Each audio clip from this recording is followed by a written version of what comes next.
guys, so before I start the video, I just want to say that when I recorded this, my parents were asleep and I was really tired, so it's a little bit quiet, and that's why it sounded a little weird. But anyways, let's get this started.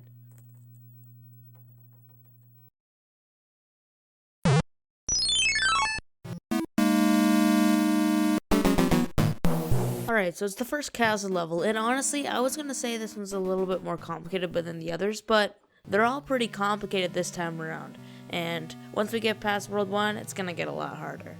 But anyways, let's get this out of the way first. The camera in this level does not scroll vertically at all in this level, meaning it's impossible to see the platform leading up to the warp whistle. It's actually just normal ground tiles up there. And speaking of that area, I was originally gonna add a cool secret area up there with some 1-ups and stuff like that, but I ended up deciding against it because we're going for accuracy here, and I'm not too interested in adding my own stuff in. So it is possible to go there, but it is pointless. For the rotating and radiating waffles, I used a wing potaboo on a track, rotating around a red on and off block. It kinda looked like the original. Originally I was going to use a jet engine to sort of ignite the potaboo because it looks pretty cool, but it just goes a little too far from the original design, and it can end up killing you. In the second section of this level, the castle's color palette changes to more of a blue, and this isn't possible in Mario Maker 2. Last episode, if you watched that, I suggested they add sub-themes for each theme, which are basically skins which act the exact same. So yeah, make a blue theme, that's what I'm suggesting. And speaking of this section actually, you have to avoid the spiky ceiling from crushing you from above. There definitely was some reworking to be done here. The first idea that I had was to put hard rocks on tracks, but there were a lot of issues with that. They look super ugly because you can only place things on tracks every other tile. You also couldn't die from simply jumping into them, and they'd also get desynced since it's impossible to keep the length of the room and load them all at the same time. So I went with skewers and some jet engines at the end. It worked well, and I know it looks a little weird, but whatever, it works. And two last things. I added some hard blocks to push you into the boss fight so it couldn't be cheesed. And the fireballs in the original game are placed in between tiles like this, so I just made it look right. So yeah, the castle was a bit more involved than the other levels we've covered before. I don't know why I said it like that, but it's also been a lot different. Quite a few changes and having to rework an entire section, but it really wasn't that bad.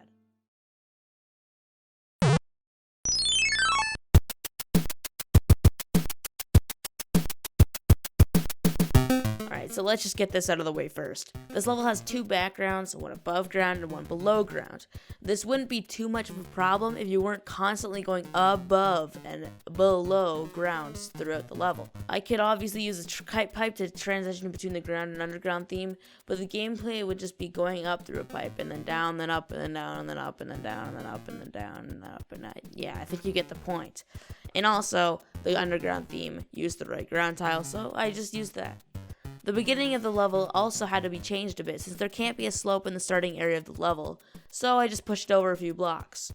And just like in 1-2, these slopes have to have this end thing, which looks really ugly, and that means I can't put this pipe connected to the slope in the right spot. So I had to shift the terrain up a little bit, which makes the cave a bit more open, which isn't what I was going for, but it's close enough. Like 1-3, the pitched note blocks that send you to a bonus subworld had to be reworked in much the same way. I kept the note block, but added a pipe to act as the transporter to the subworld. There's really not much to say about that, since I'm pretty sure it's actually reused from 1-3. And finally, the end of the level has a pipe leading into a bit of a third subworld with the end of the level.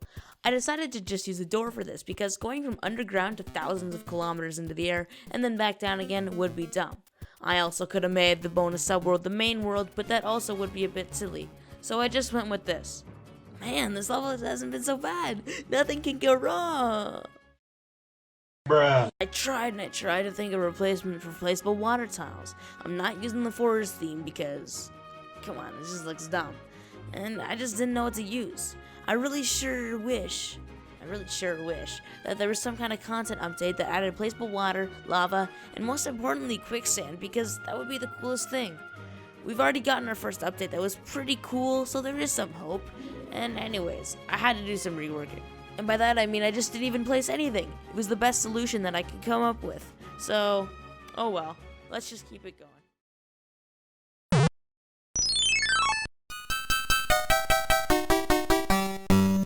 this one should be a little bit easier than level 5, a pretty simple stage. First things first is that I can't recreate some of the terrain. It seems like they use some of the hard block semi-solid mesh things everywhere, and the hills from level 4.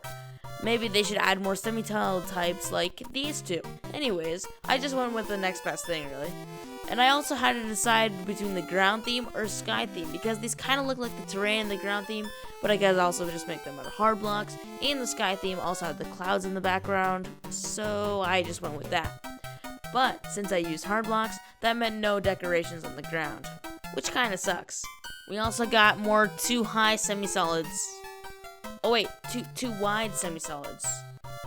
That's just completely impossible to recreate without making them completely solid, or just going with a 3 wide and saying close enough. So that's what I did. Why did I explain it like that? I used tracks to represent the little things that the platforms are hanging off of, and in that section I also had to change the moving platform quite a bit. There's a lot of angles there, but I don't think it should be a new update. It's just that I had to do some reworking there, and obviously new features are cool, but that would be pretty pointless. After that, there's 2 moving platforms, and I put wings on them to give them a little boost because while they were okay just normally floating around, they were really slow. I also used the track for the first platform so it moved fast enough as well. And that was really the process of this level. Wasn't that difficult, especially compared to the earlier levels. Even comparable to like level 1.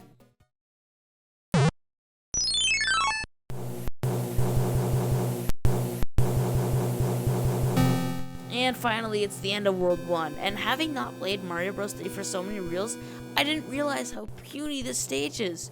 It's just so small. For this level, I really did want to recreate the cutscene at the beginning. While the floor tile is impossible to recreate, I can recreate the anchor that pulls you up with a vine. But I did that, and it felt like a waste of time to go through, and it just got pretty annoying after the first time doing it. So you start on a cloud beside the airship. These propeller decorations also aren't in SMM2, although they should be added, so I just used jet engine instead. It was the next best thing. Same story with these metal beams, except I used tracks and these alarm red gem looking things, I don't know what they're called. At the end of the main part of the level, there's a pipe with some rope guards behind it. But you can't connect the 3 wide rope guards or make them a custom size, and even if I am okay with the gap between each rope, they won't fit right because the platform is 11 tiles wide, while the decoration used is 3 tiles wide. Yeah, that just doesn't work, so I used the rope with some other decorations so it made a little bit more sense. In my opinion though, they should let you stretch out the decoration a bit like platforms. Cool update idea. The spinning cannon thing-a-majig-a-diggity was kinda hard because it's not a course part in Super Mario Maker 2. So I tried to recreate it, but there's a few things to note first. Only 2 of the 4 cannons actually shoot, and only 1 of them are a threat normally because the other one just shoots right through the wall. I originally tried a circular track with cannons on it, but I couldn't make a downwards cannon, and the contraption was a lot bigger than the original cannon. So I came up with this. It provided a similar challenge, so I think I did a good job, although it does look a little bit weird. And finally, to finish this battle off, the boss fight with Larry, who isn't in the game, who also acts very similarly to Bowser Jr., so this boss fight was pretty painless. He moved around in his shell like Larry, shot projectiles like Larry, and it was just cool like my boy Larry. And they also remade the fall at the end of the level as well. And now we're finally finished with World 1. The video was a bit sort of like the last one because I just finished off the second half of World 1, but again, the next 7 worlds will have one big video.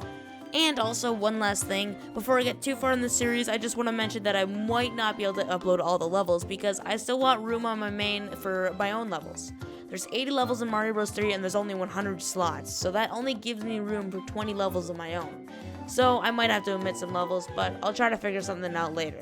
Anyways, have a good day, guys. I hope you enjoyed my video, and I will see you guys next time. Bye!